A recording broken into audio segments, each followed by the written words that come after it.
Hi எல்லாருக்கும் வணக்கம். Welcome back to my channel Hema டரு விலாக்ஸ். ஆக்சுவலாக சண்டே மினி விலாக் தான் பார்த்துட்ருக்கீங்க. சண்டே வந்து அப்பா வந்து ஃபிஷ்ஷு, ப்ரான் அண்ட் கடம்பா இதெல்லாம் வாங்கிட்டு வந்துட்டாங்க. ஸோ என்ன செய்யலாம் அப்படின்னு சொல்லி யோசிச்சுட்டு இருக்கும்போது ப்ரான் பிரியாணி பண்ணிவிட்டு கடம்பா தொக்கு பண்ணிவிட்டு ஃபிஷ் ஃப்ரை பண்ணிடலாம் அப்படின்னு சொல்லி டிசைட் பண்ணியாச்சு. கொஞ்சம் ஃபிஷ் மட்டும் எடுத்து வச்சாச்சு. மார்னிங் வந்து குழம்பு வச்சுக்கலாம் அப்படின்னு சொல்லிட்டு. ஸோ ஃபஸ்ட்டு வந்து ஃபிஷ் ஃப்ரைக்கான மசாலாஸ்லாம் கோட் பண்ணி எடுத்து வச்சுட்டாங்க. அதுக்கப்புறம் சைட் பை சைட் வந்து கடம்பா தொக்கும் பிரியாணியும் வந்து அம்மா பண்ணிகிட்டு இருந்தாங்க. ஸோ மேக்ஸிமம் நான் எந்த ஹெல்ப்புமே பண்ணலை, மேக்ஸிமம் பண்ண மாட்டேன்.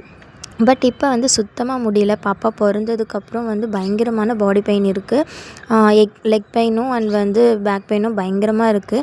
ஆக்சுவலாக நாள் போக போக சரியாக போகும்னு தான் சொன்னாங்க. பட் எனக்கு என்னமோ நாள் போக போக ரொம்ப அதிகமான மாதிரி ஃபீல் ஆகுது.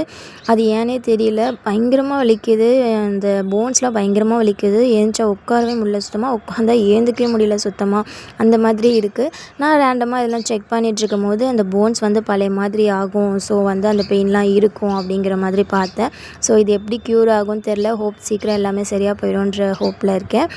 ஸோ இதெல்லாம் எப்படி க்யூர் பண்ணலாம், ஏதாச்சும் ரெமெடி இருந்ததுன்னா கண்டிப்பாக கமெண்ட் செக்ஷனில் ஷேர் பண்ணுங்கள். நான் செக் பண்ணி பார்க்குறேன். தென் வந்து நான் எப்படி இதெல்லாம் க்யூர் பண்ணேன் அப்படிங்கிறத நம்ம அப்கமிங் வீடியோஸில் பார்க்கலாம். என்னை ஃபாலோ பண்ணிவிட்டு பார்த்துக்கோங்க. தென் வந்து கடம்பா தொக்கு செஞ்சாச்சு.